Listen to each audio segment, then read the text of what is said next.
everyone, it's Jeff Bullis here, and welcome to the Jeff Bullis Show. Today I have with me Daniel Daoura. Daniel is the founder and chief technology officer of Pebblebee, a serial entrepreneur with over 2 decades of experience. Daniel has emerged as a visionary leader in the trackables industry. Daniel's journey to Pebblebee began at the University of Washington with his thesis focused on predicting satellite communication traffic from military asset tracking systems.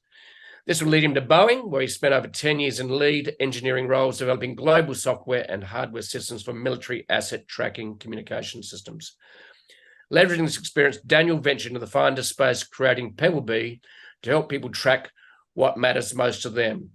And Pebblebee is a device that is very similar to the Apple Airtag, just to help people understand where we are. Daniel has more than 30 patents. Wow, that's pretty cool. In the trackable and finder market, Daniel holds a Bachelor of Science in Computer Engineering and a Master of Science in Electrical Engineering from the University of Washington, as well as an MBA in Finance from Seattle University. Daniel, welcome to the show. It's great to have you here. Thank you, Jeff. Really appreciate this very exciting opportunity to be on your podcast today. So, Daniel, even though you have quite a sort of an American accent, maybe softer, you're actually from somewhere else. I am. I'm from Beirut, Lebanon. So that is just north of Israel and just south of Syria, Turkey area on the Mediterranean Ocean. Right. Mediterranean Sea. Yep. So what brought you to America? What happened to get you to cross the ocean, the Atlantic, and find a life in America? I guess in a nutshell, it's the war in Beirut. Has had many wars for the years, and we needed a way to get out of the country so we can follow a career path that would result in being able to afford a family. So my father had planned that in advance, and we came into the U.S., I believe, probably in the mid-90s is when we started coming in here. And my brother had been here prior to that, and I sort of followed the engineering path, just like my brother Marco, and came to the U.S., started the University of Washington in '99, and graduated from UW, and went on to help Boeing in the military space. And so that was likely the reason probably for coming to the U.S. because of the war. Right. Yeah. So what I find fascinating is that in life, we all want peace and quiet, but quite often the motivator to success and what drives people is sometimes where life gets a bit tough. Mm-hmm. Yeah, absolutely. And there was a saying, successful entrepreneurs, they don't become successful because it was easy, and you don't go after the money. It's not about the money. I mean, some people do, but I think from my perspective, at least my sort of feeling on this is that you go after something that is true to your heart, that is adding value in this world, that makes you excited to wake up every morning to go and fight for what you believe in. And typically for me, at least, it's not the money. It's a lot more than that, because if it was just money, and when you're naked in a sea of sharks, right, and they're coming after you, and you're getting shredded to pieces, you're going to give up if it's just money. But if it's something that means a lot to you, you're going to continue to fight, and you're going to persevere, and that's what's really going to shine through and make you a successful entrepreneur. So I think the war and the trepidations that I had to go through back when I was younger, and my maybe when I was born till I was about 13 years old. It was very difficult times, but you had to persevere. Otherwise, you wouldn't be able to survive. And so that taught me quite a bit. And it's not just me, it's everyone that went through that phase. And it's not just Lebanon, obviously lots of parts of the world, is it teaches you to persevere and to determine to have determination and basically go after what you truly believe in. Yeah, and Lebanon's gone through some tough times, and more recently as well, and so it hasn't got easier there really, and so it, and we talked about that earlier, and I have been to Beirut about 10 years ago, and it's a city of chaos, but also beautiful pockets of beauty and luxury even amongst the Absolutely. poverty. So it's a paradox actually in Beirut. It is. Yeah, it definitely is a paradox. It is still, in my opinion, one of the most beautiful places to go in the world, because it's not just what you see, it's also what you eat. The food there is, I'm obviously biased, but Lebanese food is the best. You know, it doesn't get any better than this. There's so much variety. If you're vegan, vegetarian, or you love meat, everything's is available. And then the sweets, you know, baklava, knefe. I mean, there's just so many varieties of food. And that's just one aspect. People are just genuinely kind. They always want to help. They're flavorful. You know, there's just so much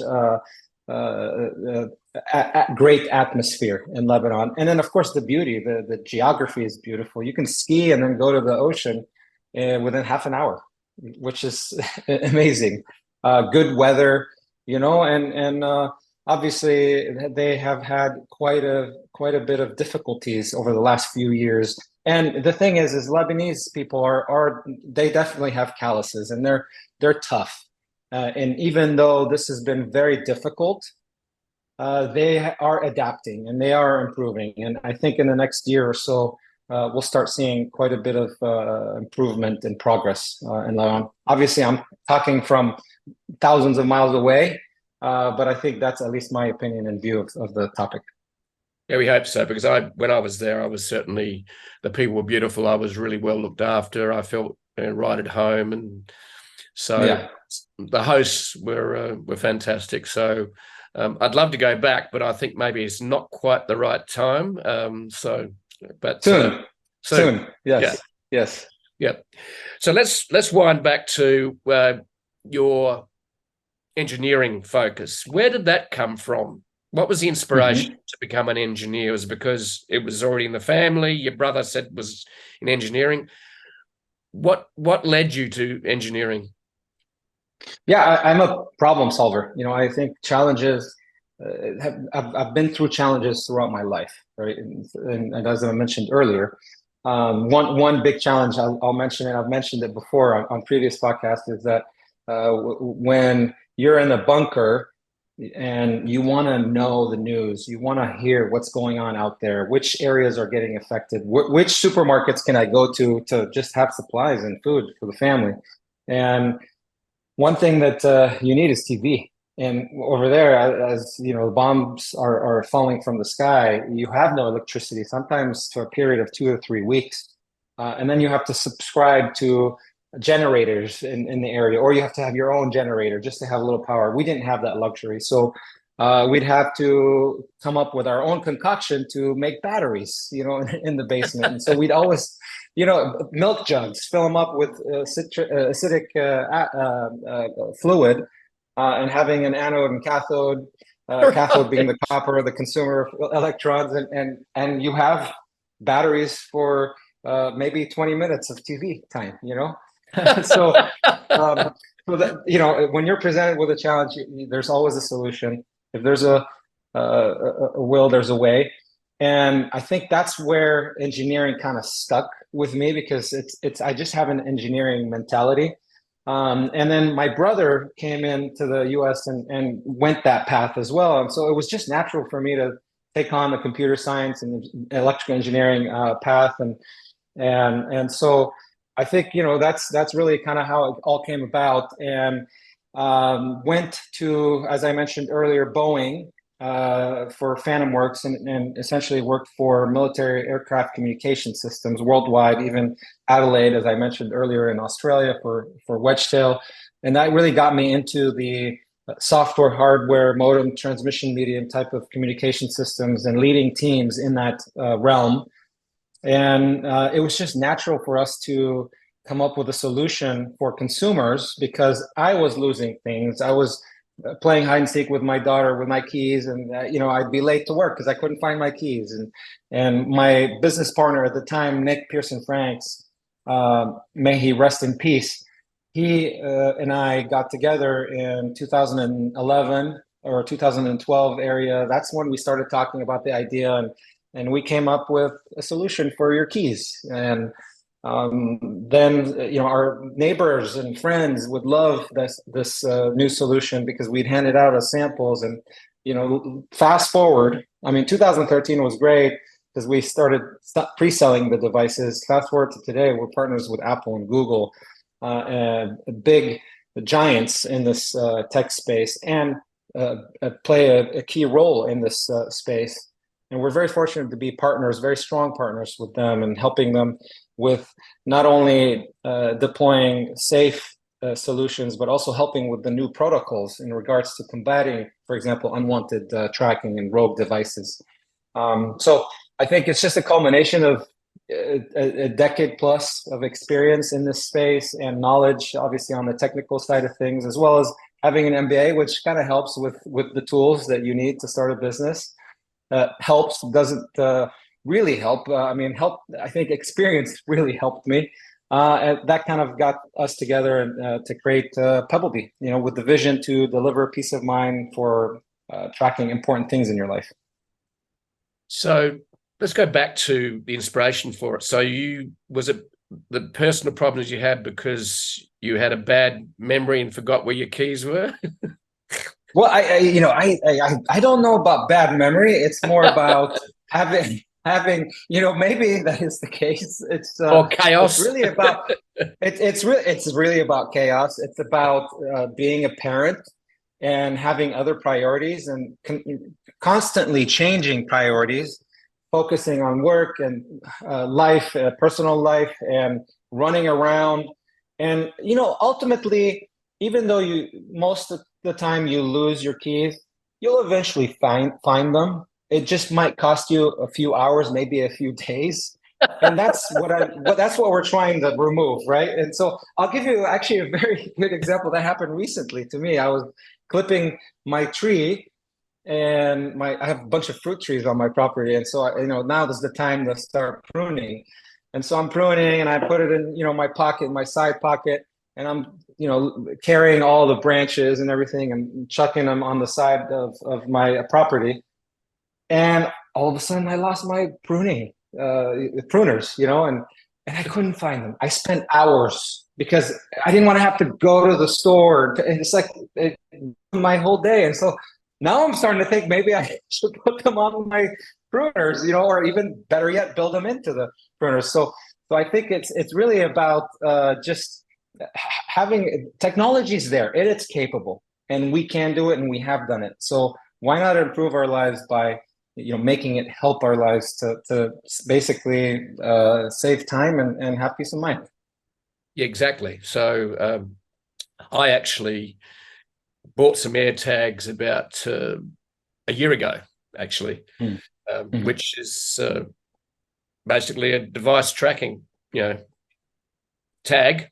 And I did it because the airlines coming back online, the luggage tracking, we heard horror stories of people losing their luggage. And I remember one story that someone went to an airline, stood at the desk and going, "Where's my luggage? You've lost it." They go, "We don't know, sir. We'll find it out for you." And he was, what he'd done though, he's had Apple AirTag in his bag. And he said, "Well, I can tell you exactly where it is. It's in that room behind you." It's definitely getting quite a bit of press, traveling and being able to track your luggage. It's not just for tracking your luggage, though, that I see quite a bit of value. It's also shipments. It's interesting. If you're willing to sacrifice, one or two of your devices. Obviously, I have quite a bit in my possession. So when I'm shipping the China or to Poland or to Norway or anywhere in South America, because we have employees across the globe. I'm always including one of those devices. And then when they ship back to me, they include the same device. So I can track it quite accurately through the whole chain. And so it's definitely a quite useful technology. Oh yeah, I think it's great. I walk away from the car and it's in one of my bags. I actually use it to put it into my man bag. So I know what my man bag is. Yep. I haven't put one on my car keys yet because I generally don't lose them. Until you do, and then you're going to call me. I've even thought of putting one in my car. So if someone steals it, I can tell the police where it is. Yep. So absolutely. Yeah. So did you start Pebblebee, the device, tracker? Did you start that? You sound like you started before Apple came up with the Airtag. Is that correct? Okay. We founded Pebblebee in 2013 officially. We started it a couple of years before that, but really just to create a universal tracking platform that would ultimately seamlessly work with your platform that you're used to. But really, it does work across all platforms, including iOS and Android devices. And I think from the beginning, we've always focused on safe and easy to use tracking systems for all consumers. We are now going into enterprise as well and embedded, such as skis, golf, bikes, and then of course enterprise as well on a more of a B2B model. Right. So obviously with your satellite tracking and military assets and everything else, and in Boeing, so you're saying, well, it'd be good to track stuff, important stuff. So what do you use? Is before the app? So do you need to download an app as part of the Pebblebee device? That is one way to interact with the device, correct? So it depends on which network you're using. If you're using the Apple Find My network, then it comes built in to your phone, iPhone, iOS, or iPad, and that particular app will allow you to pair with that device to essentially start it, in terms of pairing it to your account. And then you can use, for example, Find My online on a web browser if you want to find your devices, because it does piggyback on the network. So whoever's walking by with an iPhone will pick up that signal and report it to the cloud. It's all safe and secure, encrypted. So only the owner will be able to see that information. Same thing works with Google and Pebblebee. So it's just different sizes of networks, different platforms, different ways of interacting with it. Cool. And then when you're talking with enterprise solutions, that's also a little bit different. It could be a gateway, a Wi-Fi gateway, cellular LTE gateway, etc. So the networks you tap into, they must be multiple. So you've got the cellular networks, you've got Wi-Fi networks, and then I'm trying to make it as simple for me as possible. I'm just, I'm not an engineer. So, and then you got the satellite networks. Do you use all three? Well, we can. Depends on the product. So if you're looking for a simple sort of insurance policy, let's say, product that does not require a subscription on a monthly basis, does not consume an extraneous amount of power, then this is the Bluetooth BLE, Bluetooth Low Energy product that you'd be using. For example, I put it on my dog because I feel that in case my dog leaves the vicinity of my home, I can have some form of being able to track where my dog is if someone is nearby with their phone. Now, that is not the best solution because I would panic and I would say, where's my dog? And I need to know right now where my dog is. But now I'm dependent on someone walking by to pick up that signal. Versus if you had LTE, and as a fallback being LTE, then you can control and command that device at any time, and you can receive those updates at any time. We do have a product called The Found, and that is LTE-based subscription product. It is also consumer-based. Of course, we can also use it for enterprise, but the idea is that whenever my dog leaves the vicinity of the geofence or the virtual fence around my home, it activates LTE, and then I get a notification that that my dog left, and I can track them live. I can see them live exactly where they are through GPS, which is also not on our Bluetooth devices. And GPS is also a different form of communication. It's through the satellites in terms of getting a location fixed. Yep. And then there's another also form, and let's say you're backpacking and hiking in the woods and there is no LTE. There is a new standard that it's not a standard yet, but they are proposing a standard, and I think will happen next year, where you can connect to low Earth orbit satellites that will work with your existing narrowband IoT antenna, which is also in our product, so that it could fall back onto satellite and communicate over satellite to get location and data, as opposed to LTE if it doesn't exist. So there are definitely several forms. And of course, there's also LoRa, which is another form. Sidewalk uses it, for example, which is Amazon-based network. Very, very effective. And so there's just several forms of transmission mediums. It really just depends on the application you're going for, how much power you can fit in that small form factor, how much power is it going to consume, and then how active do you want it to be? Yeah. So you must have to navigate a whole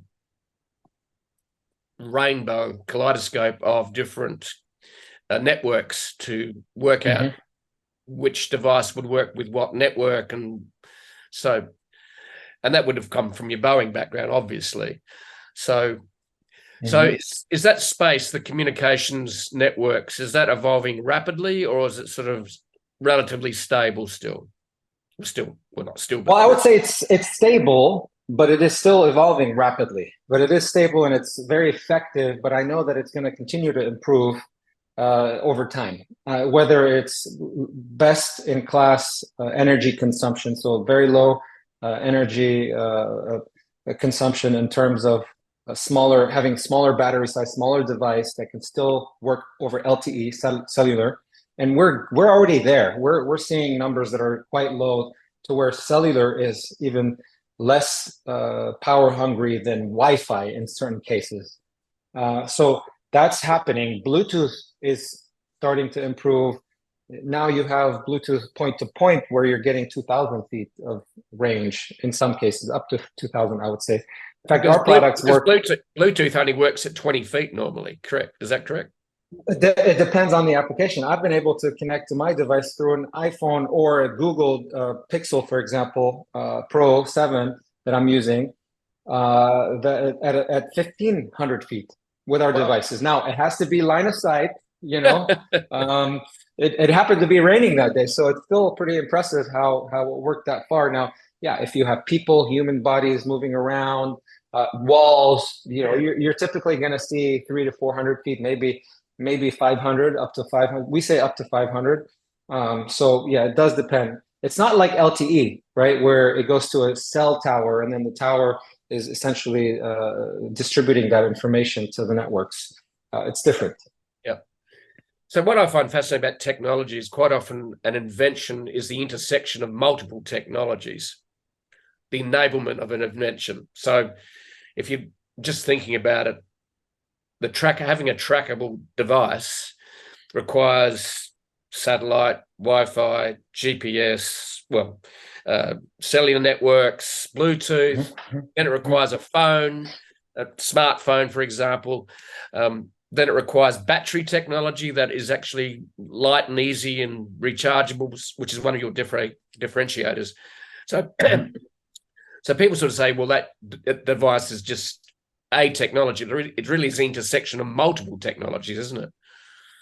It is, and honestly, we take things for granted because they just work, and they have been working. And I mean, this is just the evolution of humanity, because we just built something based on what our ancestors built, right? And but it's evolving at an exponential rate, to where it's too much to think about all of this, all these advancements and everything, right? We need to focus on what we can add value, what we can improve on this foundation. I'll give you an example. We're the only company in the world today that can have both iOS Find My and as well as a switchable SKU, as well as Google Find My device in the same product using the same architecture of memory.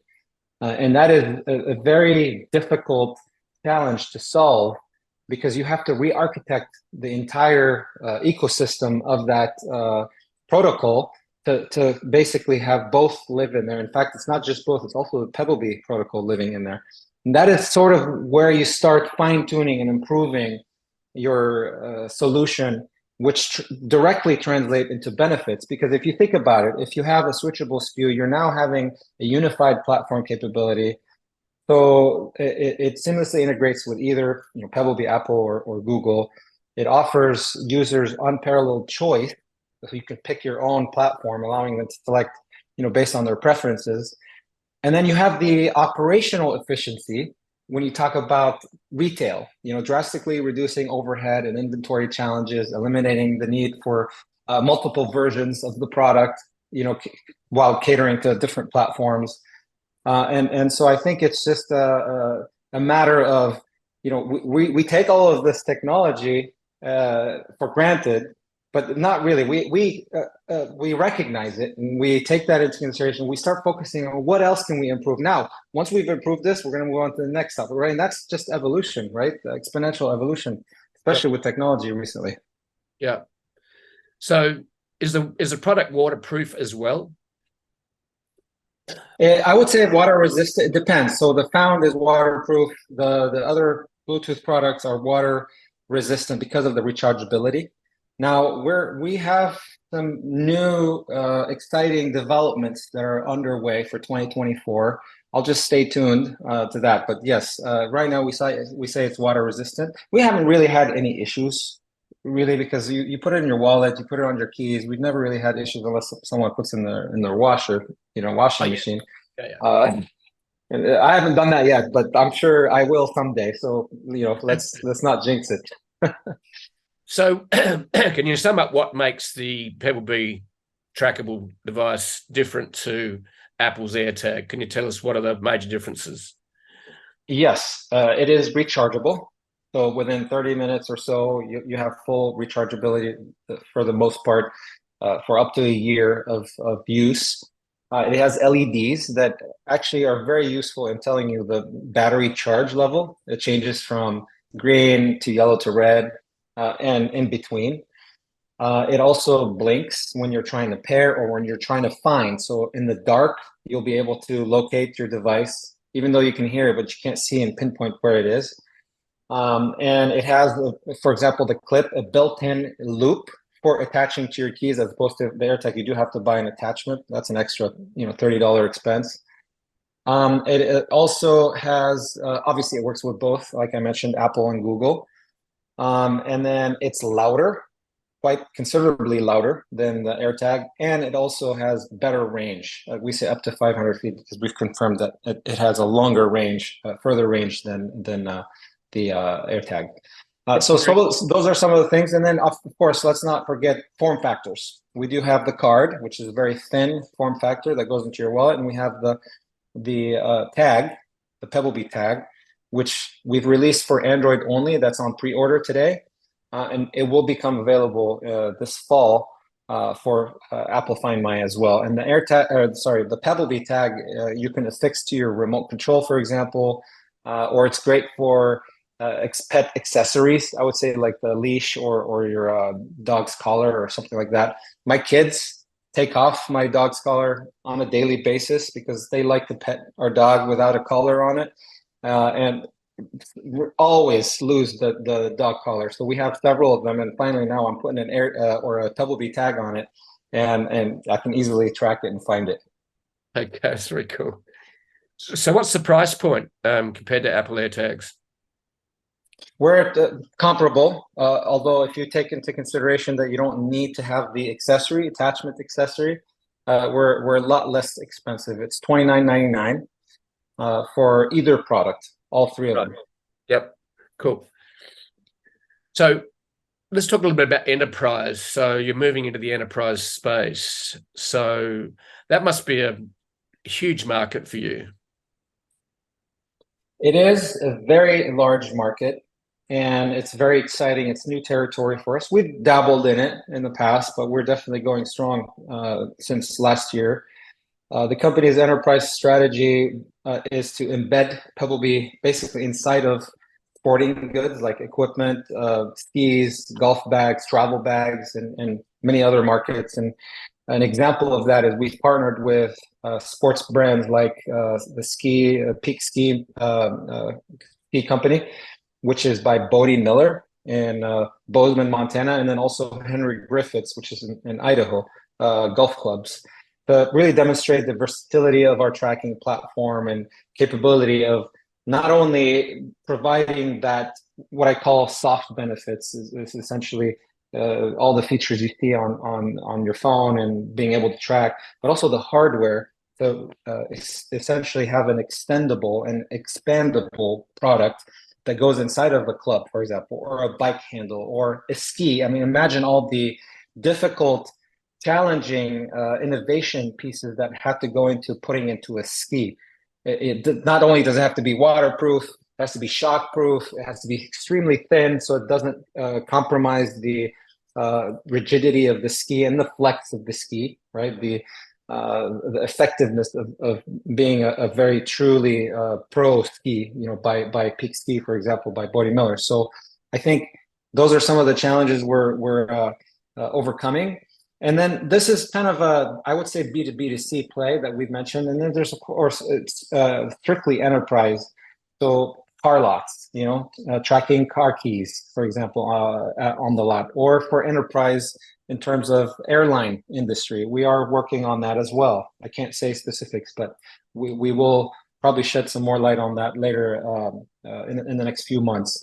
And then there's other capabilities that anything that a product has, for example, a battery, can also be trackable. So we're working on that with larger companies, and it's very exciting that we'll probably bring some more news to the public in the next few months. Cool. So the market size must be in the billions and billions of dollars.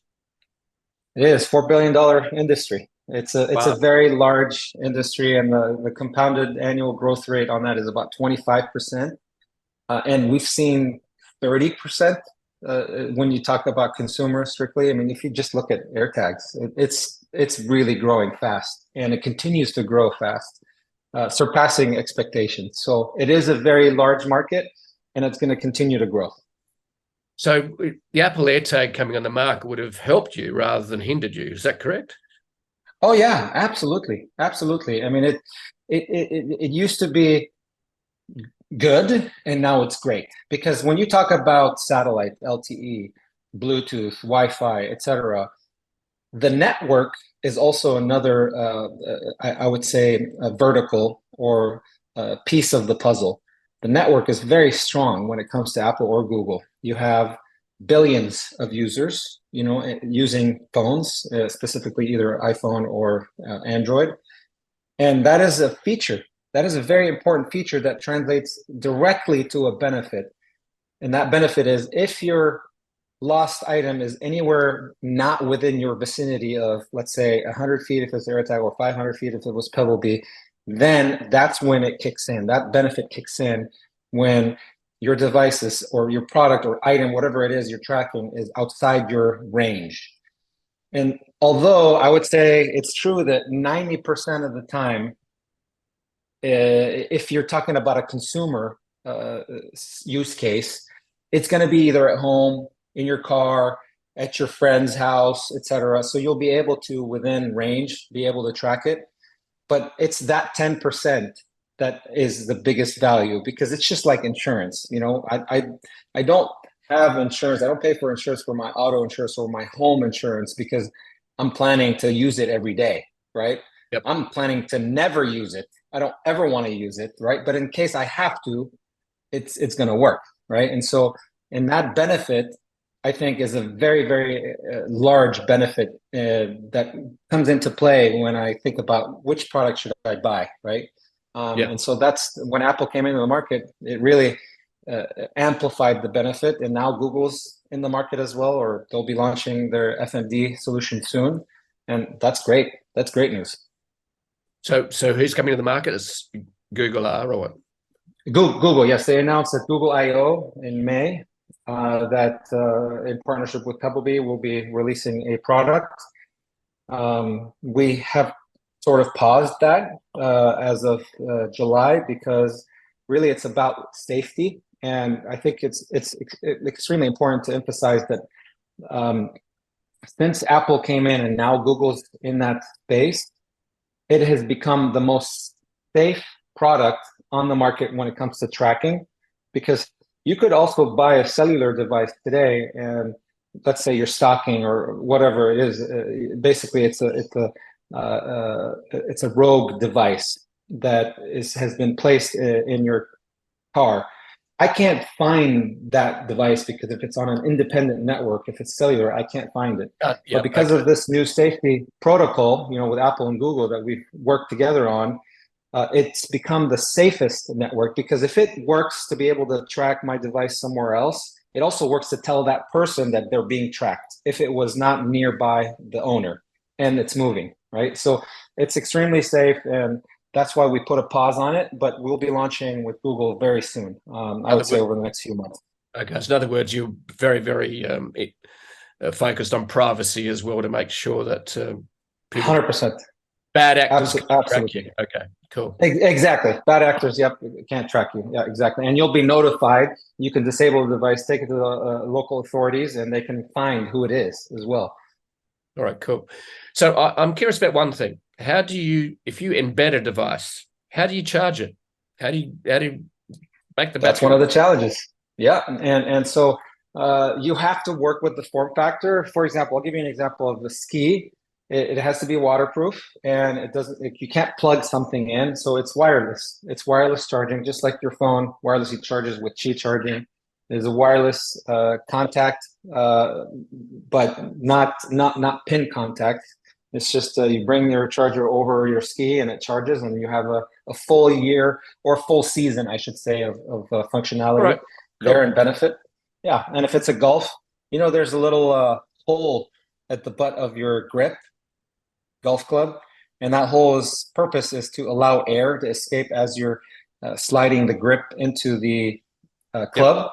Yep. And that hole is a way to be able to charge your device as well. So we have a little 2.5 millimeter connector that essentially inserts into the butt of the club and charges it, and you're good for an entire season, which is typically 6 months, unless you live in Arizona, then it's 12 months.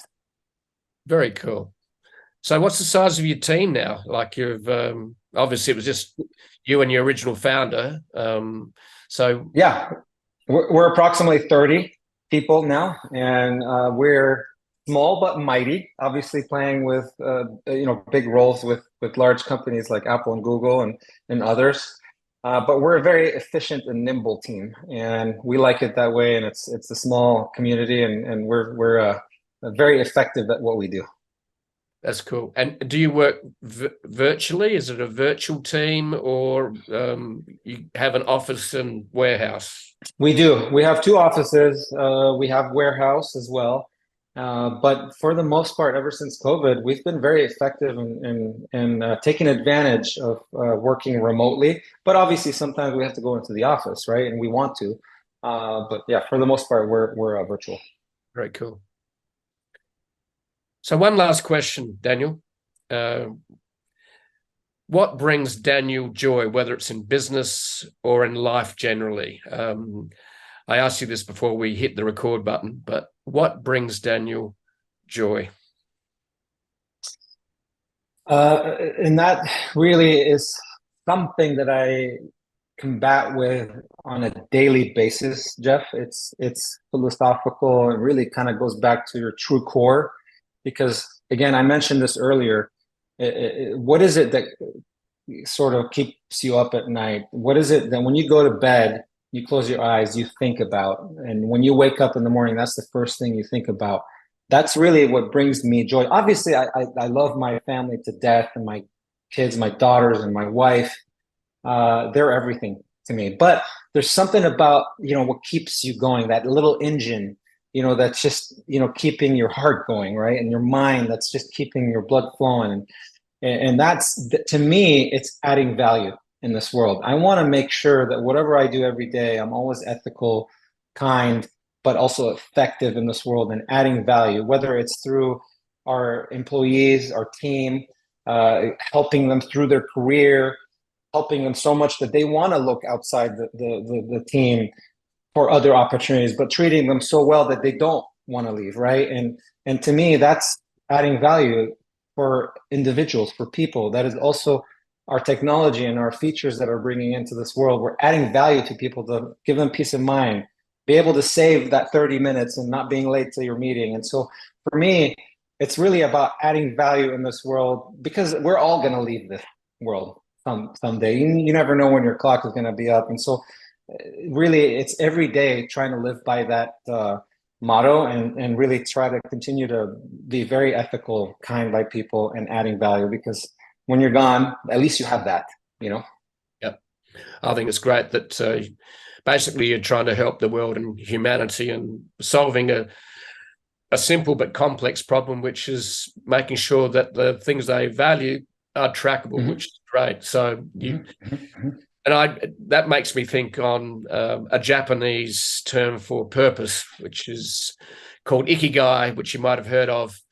Ikigai, yes. The intersection of what you love doing, what you're great at, what your experience is, what does the world need, and what will the world pay you for? And at the core of that is ikigai. Yes. And guess what? You're doing all of those, which is fantastic.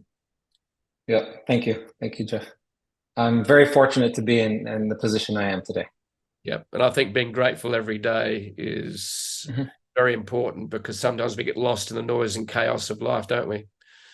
Exactly, every day. And don't like it. Hello? Did I lose you? We lost each other a little bit there, but there, I got you back. So I think, yes, being grateful, and I think you must be very grateful to be able to thrive in the USA after escaping a war zone, and it's made you tougher, it's made you resilient, and you've persevered, and that is to be admired. And thank you very much, Daniel, for sharing your story. It's been fabulous, and I have loved hearing it, and you sharing it with the world. Thank you very much. It's been an absolute pleasure. Thank you so much, Jeff. And I would say, several exciting developments that are continuing to come to Pebblebee and to market in 2024. And to stay tuned with any updates, just you can follow our company news on the usual social media platforms like Instagram and LinkedIn. And you can also try to connect with me on LinkedIn. You can look me up as Daniel Daoura. I'm the only one on LinkedIn. Again, really appreciate this opportunity, and thank you so much, Jeff. Thanks, Daniel. It's been an absolute pleasure.